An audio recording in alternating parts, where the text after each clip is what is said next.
10. Next month, we're going to Israel. And what's really crazy is 2 months from today, we're going to be pulling into, well, right now we'll be sleeping probably in Athens. So it's like we're right in the midst of stuff. So this is very good. But let's open with a word of prayer, and we're going to just kind of look at what we got going today. Heavenly Father, thank you again just for this opportunity. Father, pray that you'd go before us, that you'd keep us safe and healthy. And Lord, that we would have those unbelievably sweet moments throughout this trip. Pray, Lord, that there'd be a lot of harmony. People would know we're a Christian group by the love that we continually show to one another. And Lord, we look forward to all that you have for us. In Jesus' name, amen. All right. I think the first thing, Connie, why don't you come up, and let's just go over some travel tips first off. This is pretty sturdy as long as we don't touch it. Hi, everybody. Hey. Are you excited? Oh, man, I can feel the energy in the room. This is so exciting. So we have, 45 days left? Is that what it is? Wow. Okay. Well, I'm just going to go over some travel tips with you, some questions that have come up since we've last met, and I just want to share them with you. And also, after this, there'll be a time for you to ask any other questions that you may have as well.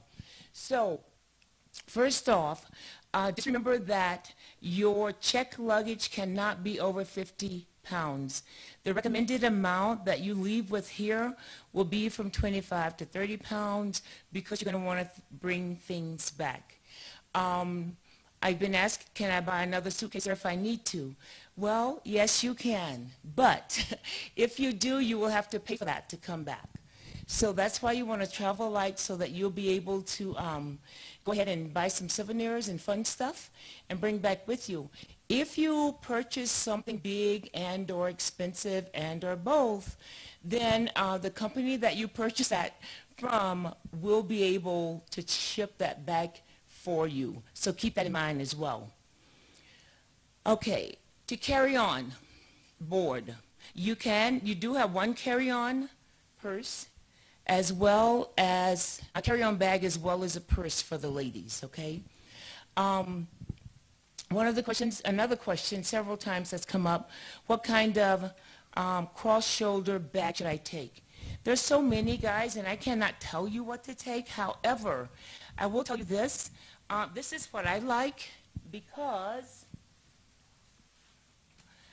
of the wide strap. Can you see me online there? Can you see what I have? Okay. Okay. Lisa's going to help me here. Okay, this is a wide strap that I have, and this bag has like 3 different compartments on it.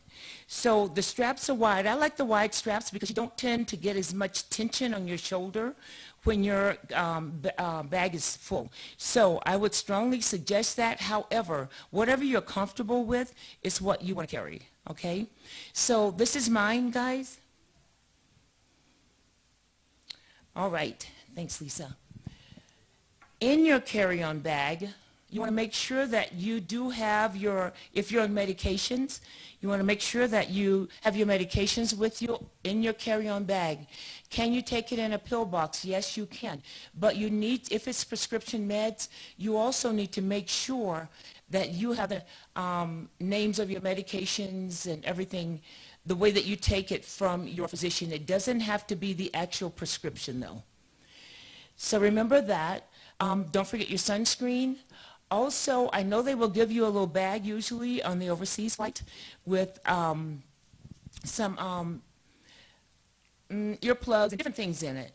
But you may want to carry earplugs just in case. They'll give you the little things to cover your eyes with as well. But you may want to carry that just in case they don't. With COVID, I just honestly do not know what to expect this time. Your phone chargers. The question has come up about phone chargers. Yes, you do want to carry your phone chargers. However, you want to make sure that you have your adapters as well. And we're going to be talking about the adapters a little bit later on. So make sure you have that. The thing with your monies, a lot of you have already purchased your euros and your shekels. I want to encourage all of you to make sure that you have at least $100 in $1 bills. It's an easy way to pay for things when you're out in the Galilee. It's an easy way to pay for water on the bus. So that $100 and $100 bills is going to come in really handy for you. And just dollars. In dollars, yeah. And when, I'm sorry? American dollars, not shekels or... Yeah, that's in American dollars just to have money for like the bus and when you're out in, we're traveling towards the Galilee and we're going through the more rural areas in case you want to get something there. Okay. The shekels and the euros will be different from that. Did I answer your question? Who was that? Did I? Okay, good. Okay, great. What else should I have in my carry-on bag? You want to make sure that you have all of your small 3-ounce bottles in a plastic see-through container because you are going to have to pull that out and they'll send that through security. You also want to make sure that in that bag you pack a small sunscreen, not the big one that you're going to be trying to... Lisa, can you get that? I think somebody's logging in.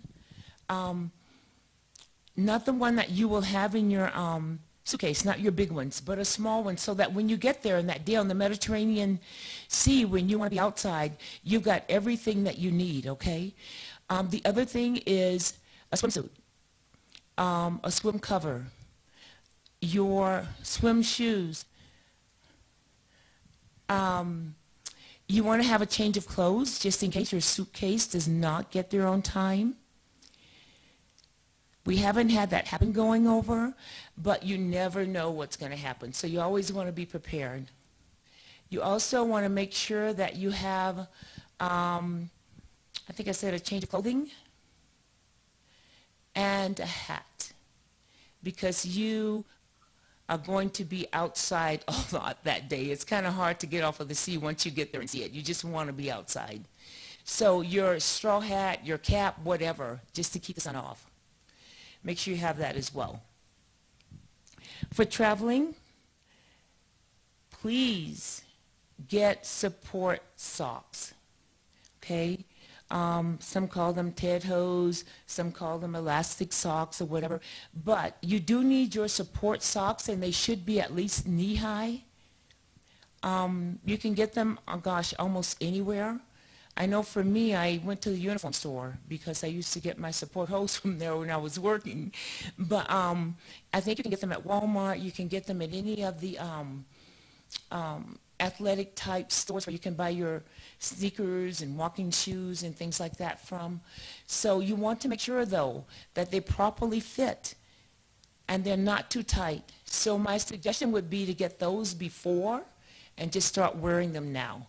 Kind of like your shoes, to make sure you're not going to have any problems on the plane because they can be too tight or they can be too loose, and that isn't good. It's not going to do the job that it should do, okay?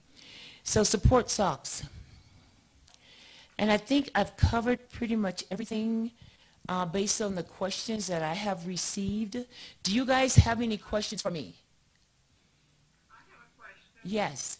Going back to the spending, Todd had told me this, and I wrote it down, and I just placed the tablet. I wrote it on, like, for using a credit card, what date do we have to have, and where is the location on those dates? Okay, he's going to cover that when he comes up. Okay, so that'll be a question that he'll cover, answer that he'll cover for you. Okay, any more questions? Mom, Yes. Are you recommending having a swimsuit in your carry-on? Yes. That would be, Yes. A total of at least 2 swimsuits, because when we get there, we have someplace almost every day when we're going to be in water, whether it's at the hotel, whether it's at the Sea of Galilee or on the Mediterranean Sea, at Suckney, wherever we are. So you want to make sure that you've got a couple so that one can dry out after you've used it, and you don't want to stay behind just because you don't have a dry swimsuit to put on. So, yes, Guy.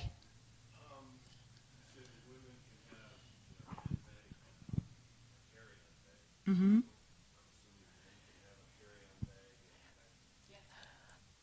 I don't know about a backpack. They said a small purse. I don't know about a backpack. I will find out for you though, and I don't want to answer that just yet, but I will get back to you on that. Okay. Yeah, for Jay. Okay, one second. Yeah, all your toiletries. I'm sorry.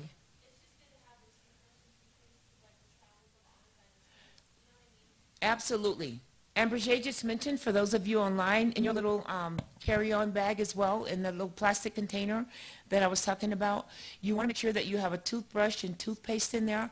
And the reason for that is that we're traveling so long, and we want to make sure that we can go in the bathroom on the plane and freshen up a little bit, at least brush our teeth a little bit.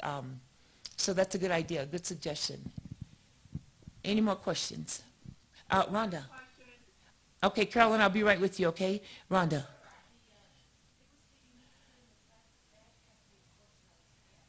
Yes, a quart-sized bag. No bigger than a quart-sized bag, so you can't pack a whole bunch of stuff. So basically take the liquids that you need, the bigger things, put in your suitcase.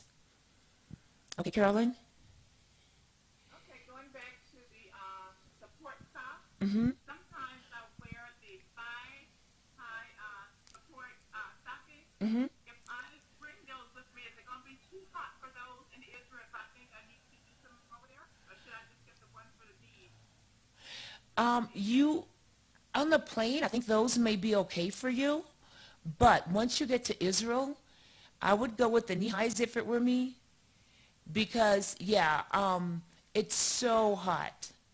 And so I would go with the knee highs in Israel if it were me. Okay. Any more questions? Yes, Erin. Yes.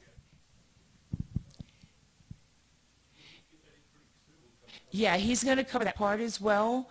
Some of you have already, but he's going to give you an update on the currency part as well. Okay, any more questions? Okay, Guy, I will get the answer to that backpack question for you.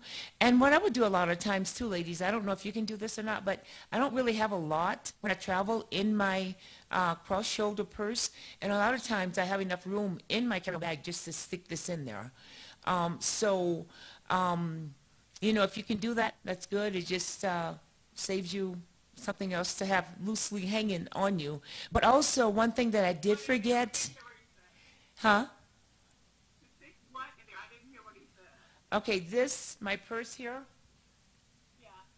I usually have enough room in my carry-on bag to just put my cross-shoulder purse in there. You don't have to do that, but I cannot stop talking before I mention this, without mentioning this. It's going to be cool on the plane, and we're traveling overnight, so you guys want to make sure that you have something light to cover with. They will usually give you a small blanket on the plane, but just something small that you can roll up and put in your carry-on bag, so that I'm usually really cold.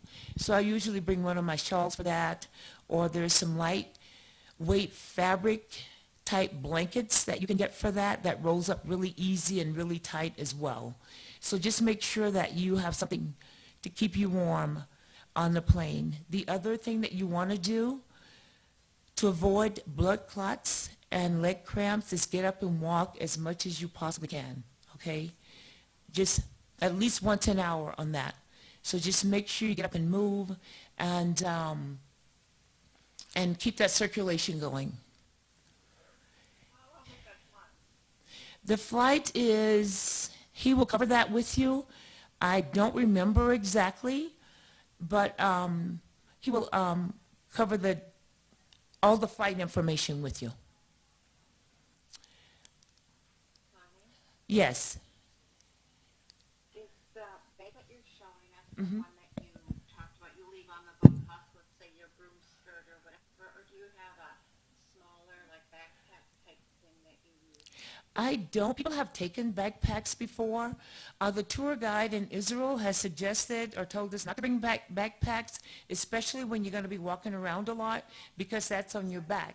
And some places that we go in, there's a higher possibility of pickpocketing or backpack picking or whatever you want to call it. So they suggest that we don't do that, and that's why they suggest something across the shoulder so that, there it is.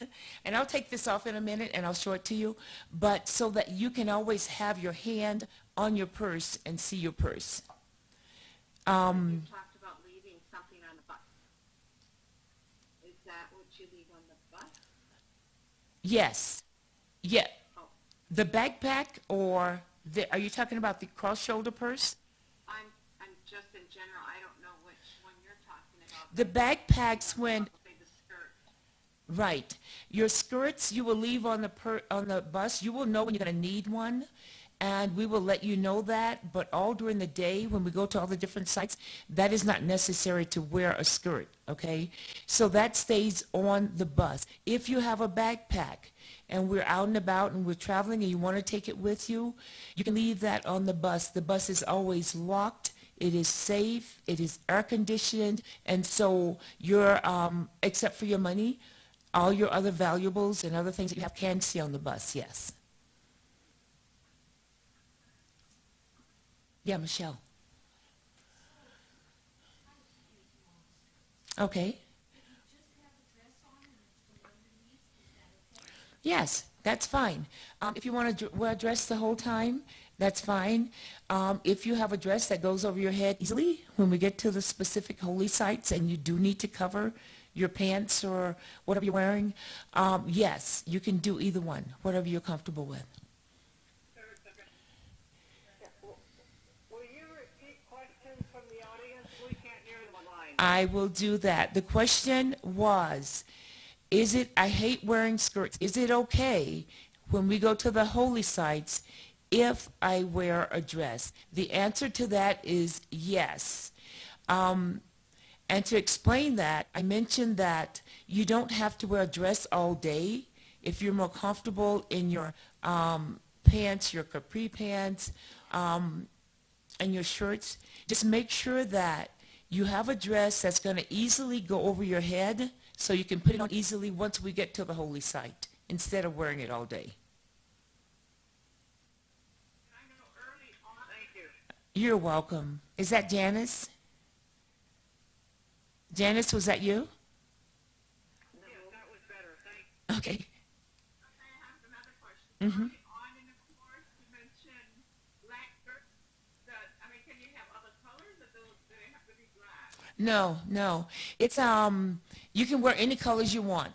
Light colors, if you wear any dark colors, they should be on the lower half of the body. But I'm a bright color kind of person, so I like the bright colors. Almost everybody here likes bright colors. So I think maybe, let me see if I can remember what you may be talking about. Maybe for dinner in Jerusalem and around the Galilee area, the more Jewish tradition for evening wear at dinner is black dresses, black skirts. And I think early on I had Phoebe dressed like what you may see the typical Jewish women wearing, in a black dress with heels, and they kind of, really dress up. I believe Sandy was wearing something that we would probably wear, which was I believe it was a T-strap black and white dress, but with that she had a shawl on it. So if you are wearing something that has no sleeves, like I'm doing right now, you would want to cover your shoulders. The thing is to have your shoulders covered for dinner at night. So if you're wearing something sleeveless, T-straps, spaghetti straps, however you refer to it as, you will want to make sure that your shoulders are covered, and that's where the shawls come in. Bright colors and light colors are highly recommended, and I think you will definitely feel the difference from your dark colors if they're on top, and on your upper body when I say on top, versus the lighter colors. Did I answer your question? Yes, thank you. Okay. Yeah, Michelle. Can we wear sleeveless tops during the day? The question is, can we wear sleeveless tops during the day? Absolutely. Except for when you're going into a holy site, okay? The sun is really hot, and in my experience and in talking with others, they prefer tops with sleeves because the sun just really burns really, really badly. So every one of us that have gone numerous times will have the long sleeve shirts, the UV protection shirts that has the sleeves that roll up and button up so that you can either have short sleeves or long sleeves. There are also UV protection shawls if you have sleeveless tops that you can wear with your sleeveless tops as well. Any more questions? About the swimwear. Uh-huh. Can you wear swim pants with a long sleeve UV protected shirt? Be comfortable in your swimwear. I was introduced actually this past week from my very dear friend of some swim leggings. And it's these leggings that has a little skirt over them. And they are really pretty cool. And you get just a swim top with that. But to answer your question, if you're comfortable wearing a shirt and your pants, that's fine. I'm not sure how acceptable in the Galilee or in the Mediterranean Sea. I don't know how acceptable that is at the hotels, but I think that's okay. I will find out. I will do some research on that and let you know. Okay, but they are swim pants. That's just don't put it on. If they're swim pants, you should be okay. Okay? What I have done, especially for Hezekiah's tunnel, is to wear the swim trunks over my swimsuit. Yes, absolutely. And yeah, we're not going to get into the specific. We're talking about the places where we're going to spend a lot of time, not as a part of the tour group. But on that day, the normal clothes that you wear, that was Don, I believe, talking about Hezekiah's Tunnel. That's one of the sites that we'll be going to. And your regular clothing, which are your travel pants and your shirts and things, that's fine for there. I'm not sure what the schedule is, so I don't know if we're going to a swim site that day. But if you just have travel pants and a shirt, they dry quickly. You don't need to change anything for Hezekiah's Tunnel. Okay, did I answer your question? Okay, Roman.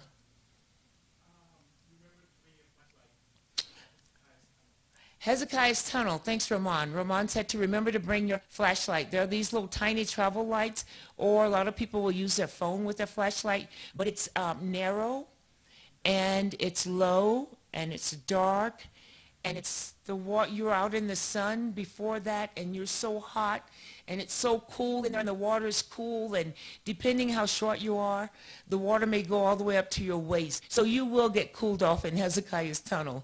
And you do want to see where you're going, so make sure that you either have your flashlight on your phone or a small travel flashlight with you. Thanks, Ramon. Honey, did you see that? Pants like this, and then a shirt. Can you see that? Oh, that's perfect. Yes. No. That's great. Okay. Yeah. Sweet. Any more questions? Or any more? Handle the laundry. Do you just bring a big black bag? For dirty laundry? Yes. Okay. Usually what happens, Dennis, is with your travel clothes, they're usually pretty light, the material, and they are usually fast drying. So what we usually do in the hotel room at night is we just rinse it out, hang it over the shower, put it on a hanger, or hang it over the door in the hotel room, and by the next morning it's dry. Sometimes before you go to bed it's dry. So I have never bought dirty laundry back from Israel, but if you do want to bring laundry back that's not been washed, I would suggest maybe we had talked about the 2-gallon Ziploc bags before. If you want to just fold your dirty laundry, put it in there and make sure all of the air is out, just decompress it and make sure the air is out so that it's not going to take up a lot of room in your suitcase. I would strongly suggest doing that. Okay. Okay, great. Any more questions? How big is the space under the seat in front of us where we're going to put our carry-on? How big is it? You know, I don't have the dimensions. I honestly don't, but it is big enough to put a carry-on underneath your seat. Most people will use that for their purse, and the carry-on will go in the overhead bin. And I know there are specifics on what your carry-on can be. I don't have that information in front of me. Does anybody know exactly what the dimensions are? Okay, so you're saying we Okay. can have our big suit, our suitcase that we check. Yes. And I have a roll-on little one that fits the dimensions that you gave me 2 years ago. The dimensions. Yes.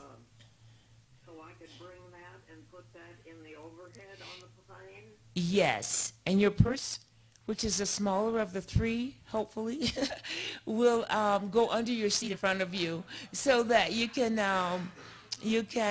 keep your eye on it too. You know, you don't want to put your purse overhead. So we are traveling American Airlines, and I know that each airline's dimensions are different. So what I will do is try and find out the specific dimensions for you from American, and I believe we have those already. Roger, what are they? I don't think it would matter. 18 by...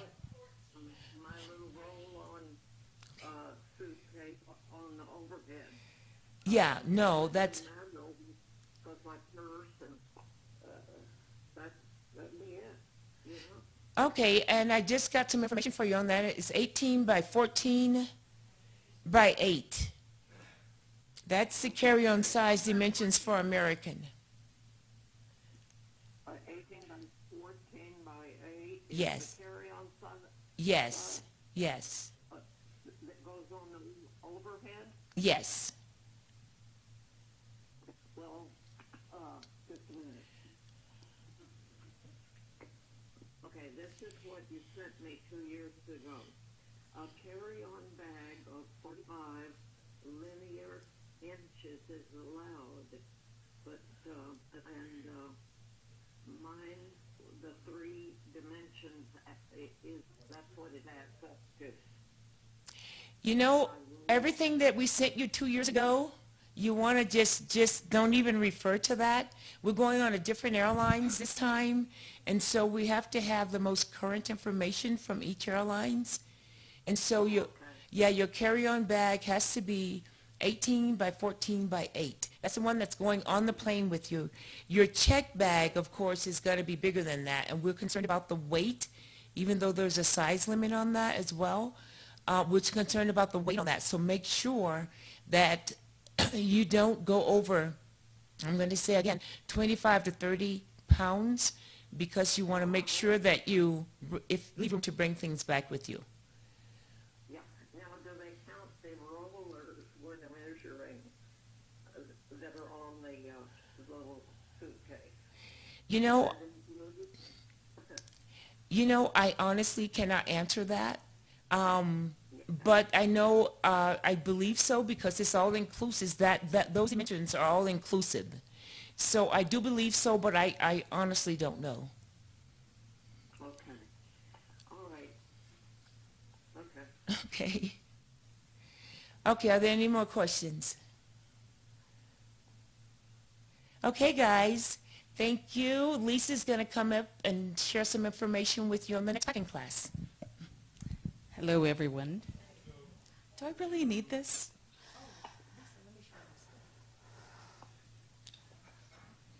Okay, guys, this is the bag.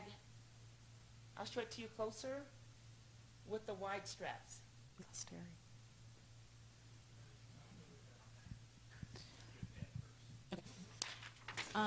The packing class is May 14th at 10:30 a.m. Our time. That is the best class to take. If they could answer your questions about the size, any questions you have about luggage, adapters, anything. So I highly recommend. I'm sorry? May what? 14th? May 14th. I sent you guys an email letting you know to just RSVP to me, or if you want 20% off that place, to call that number and let them know you're going to be out there. But let them know you'll be out with me. And then, but if you have any questions about packing, what to pack, how to pack, the size of your luggage, what best carry on, so forth, I highly recommend this packing class. Is this the same one that you guys were at a couple months ago? It's that same information? Yes, yes, Terry, yes.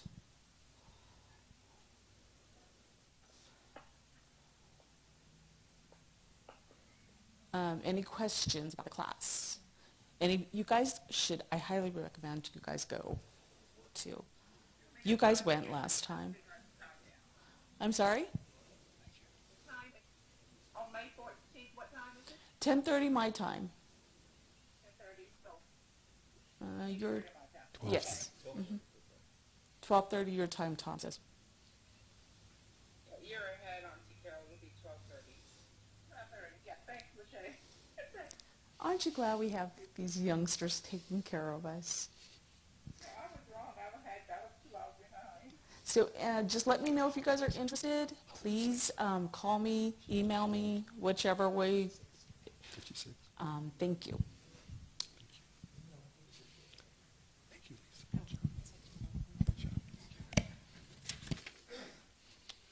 All right. So a couple of other things. For Orrin, you talked about the exchange, the shekels and the euros. The rate on Friday, and this goes going to go a little bit. I did check with Wells Fargo. Their rate as of Friday was 0.323238, which means to buy one Israeli shekel costs 32 cents. So you can kind of think of a shekel being worth about 32 cents. That rate that I quoted you includes their shipping the money in, their fee, all that junk, but that's what it is. For the euro, the rate is 1.1129. That means if you want to buy a euro, it costs $1.11 last Friday. That could change whenever, but that's about where we're at. Now, I told them what we're doing, and I said we can't have this be late because we're leaving the country. We've got to have it and all. And they guaranteed me that if we bring the money into them on the 16th of May, we will have it back within 5 business days, which would still give us 3 weeks to be safe with. So we're going to push it back until 2 weeks from today. We're going to ask the money to be in. So if you have it now, you want to bring it, give it in now, just put it in the office with Connie, and she'll make certain that it's all set up. When you send the money in or give the money, make certain you tell us how much American dollars you want converted into euros and how much American dollars you want converted into shekels. So if you're going to have $500, you want $250, then write on there $250 for shekels, $250 for euros. So that's just kind of how that will work. Any questions on that? I'm sorry? Did you receive my check? Did you receive my check? We just got it on Friday. We sure did. Connie's got it in the office as we speak. It's there. Thank you. Miss, we got Janice's money. We got yours, Janice, and we got Terry's too, I believe. We got yours, Terry, as well. So we've got those 3. So thank you. Okay, good question. Oren asked, would you be heavier on euros or shekels?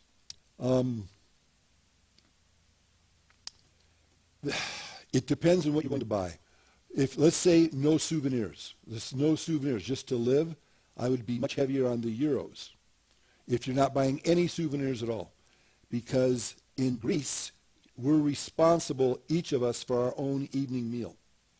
In Israel, the meals are taken care of, except for, I think, 5 or 6 lunches. And they're very inexpensive.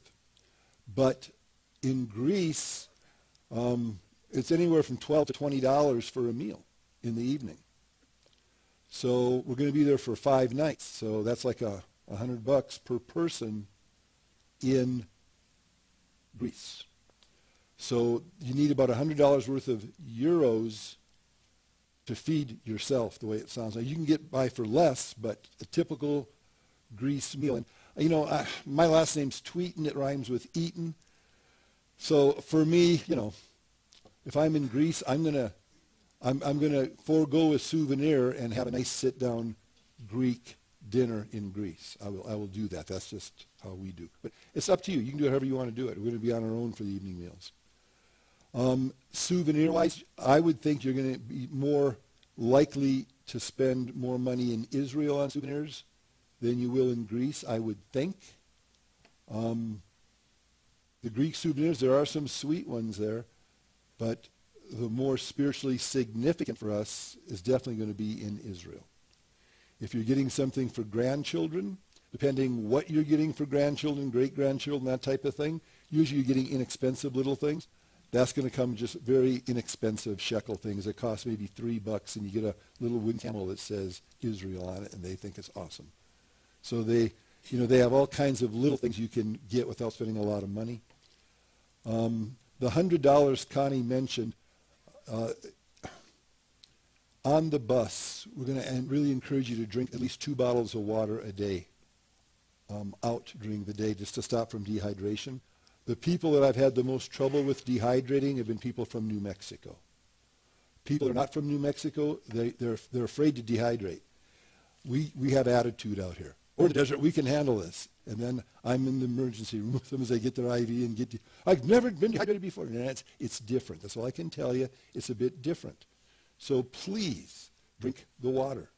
And it's safe to drink, but the bus driver will typically, there's a refrigerator in the front of the dash of the bus, and it'll be filled with water bottles.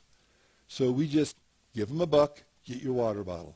And that works for the morning. In the afternoon, give them another $1, get your water bottle.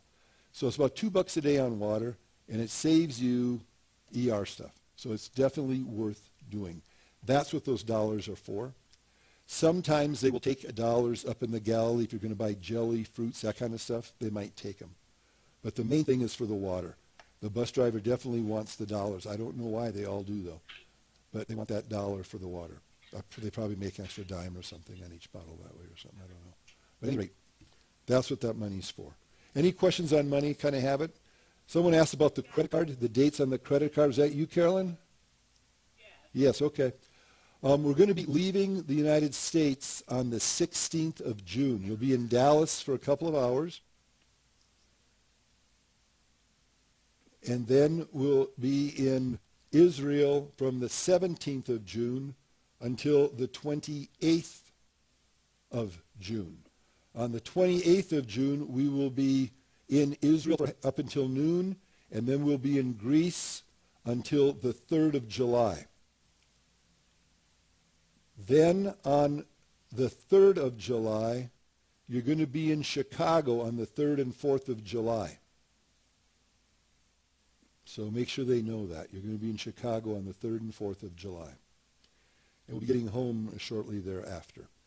Now let me explain that to you so you know. American Airlines, we got a screaming deal on the price of the airlines. So we were very happy about that. And everything is great with American until they keep changing the schedules on us. Remember, we were going to leave late in the morning. It was going to be really great from Albuquerque. Scratch that. We're going to be leaving earlier, but not like it's been in the past. We have to be at the airport between 5:30 and 6 in the morning. So that's better than 3 o'clock in the morning. So, but our flight leaves at 8. We're going to get into Dallas at just about 11 o'clock. And then at 2:45, we leave Dallas, and we go to JFK in New York. We land in New York at 7:30, and at 11 o'clock, we head to Tel Aviv. Getting into Tel Aviv at 5 o'clock in the evening Israel time. There's a 9-hour difference. That means we'll be leaving Albuquerque at 8 in the morning, and we'll be landing in Israel at 8 o'clock the next morning. So it's an even 24 hours. But there will be some layovers. And I did ask for the little bit bigger layover. They had one connection that was an hour between landing in Dallas and going to New York, and I canceled that and pushed it back a little bit because we're not going to do that. So we've got 3 hours in between, and that'll be okay. So you might want to just make sure you got a little bit if you want to buy a Coke at the airport. I haven't been on a plane in so long. I don't even know what they charge for Cokes. I would guess $3-4 probably. Who knows? But if you want something at the airport, just be aware of that. Have a little bit of cash on you. Okay, so we've got that. When we land in Tel Aviv, we are still working a little bit on that flight to Greece. And my travel agency's never done this, but it's different with the COVID stuff, the lack of people going on, and then Sharon, the lady that did all of our arranging for here, is no longer in the United States. She's in Italy. So she's in Italy, so it's all on Lilo now. They used to have like 12 employees. Now it's just the 2 of them. So Lilo's taking care of that last Greece detail, and her dad has got cancer. And he's in Tennessee, and this last couple of days of the last week, she's been in Tennessee as he was getting some brain radiation stuff. So I've called her. We've prayed with her a number of times. I'm not pushing her, and that's why I know, Roman, I know we owe you money. I know, Michelle, you owe us money. So it's like we're kind of stuck on those 2, and I can't get the information. That's why. So she said she's going to send it to me. I'll work on it this weekend in Tennessee and send it to me Monday or Tuesday. So as soon as we get it, I'm going to call you, let both of you know what's up. But that's where we're at.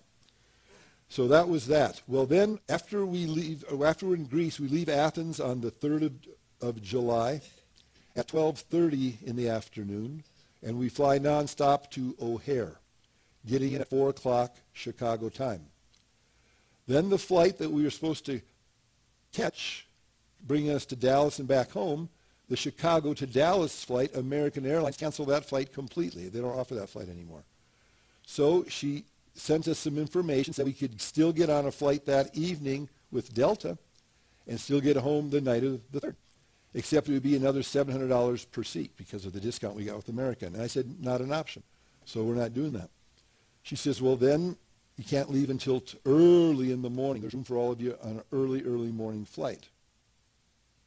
So we're going to do an early morning flight, which is really kind of sweet because those of you that have gone with us before, you know what you're doing at 3 in the morning. You're wide awake, just going, hey, what's up? So we're going to be, hey, what's up? Because our flight leaves at 5 in the morning. So they tried to convince American Airlines they should pay for that hotel. And American Airlines said, we're not paying for that hotel. So they're not paying for that hotel. So we talked with the travel agent company, and I just mentioned to them that I've been their customer for over 30 years. And she said, I hear you. Yes, we can squeeze this. So they're going to pick up that tab, which, yay, I was very thankful for. So I'm not going to push them at all about getting this information. I'm just thankful they're paying for that. So they said they think they've got us at the airport Sheraton there. So we'll get there at 4, and then we'll have to get up early in the morning. But that'll give us time to get some Chicago pizza, Chicago dogs, whatever we want to get over there. We'll have time in Chicago to unwind a little bit, get some good sleep because we will be tired. And then we'll get up early. And as Lisa had mentioned, I understand, they'll help us recover a day early. Yes. It was Lisa for everybody because you're spot on, Lisa. That was good. She's all embarrassed. Sorry, girl, but that was spot on. So that was very good. And that's a great way. I like that. Any questions on that? We're going to be getting in. Then we leave early in the morning. We get into Dallas at 7:20, in the morning on the 4th of July, and we leave at 9:15, and we get into Albuquerque at straight up 10 o'clock. So 10 o'clock on the 4th. So that is the itinerary in a nutshell with American Airlines. Got that pretty good? We're good to go. We understand the Chicago thing. We're now moving it back to July 4th. Again, on the 15th of June at Homewood Suites, Hilton Homewood Suites. That's the hotel out there. We'll get you the address. But Home Suites? Homewood Suites. Homewood Suites. Okay, Hilton Homewood Suites. We'll get you the address out by the airport. It'd be really good if you could be there at 3 o'clock in the afternoon. That'll get everybody checked in and get ready for the banquet that evening, and that'll all take place on the 15th of June. We talked about the plugs, Lisa. There they are now. The converters, those little plug adapters. Israel and Greece are very similar. Israel has 230 volts. Greece has 220 volts. So you can use they call them a Type C. You'll see it on the screen there. A Type C or a Type D will work in both of them. One of those will both work. Type C will work in Israel and Greece. Type D will work in Israel and Greece. Type H is for Israel only. But we don't have anybody just doing Israel only, so forget about Type H. So a Type C or a Type D. If you go to Libra Luggage, you can get it there, I'm assuming. And you can probably get them over town, I would assume. I don't know. But C or D is the key.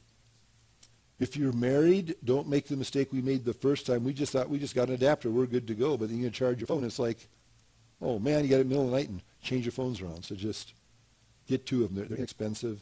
And if you're traveling as a couple, it might be good to have two of them. Okay, straight up 5 o'clock. We made it.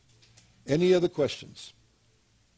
Are those adapters just for telephones, or is that for electrical? Everything electrical. It'll work for your razor, for PAP machine, what do they call them? CPAPs, anything, PAP machine. Those things, yeah. All right? All right, guys. We will see you next week. Next week we're going to look at Athens in detail. It's what I would encourage you to be at, because Athens, probably more than any other non-Israeli city, has had the biggest impact on Judaism and on Christianity today. So we're going to look at that, so when we go to the Acropolis, we're not just seeing some rocks and a Parthenon that, well, that's old, that's cool. No, you're going to see the significance of what took place there and how it's impacted how we believe even today. It's pretty interesting. So it's that'll be next week as we look at Athens. It's pretty cool. All right, guys. God bless you all. Thanks for being on. And I love all of you.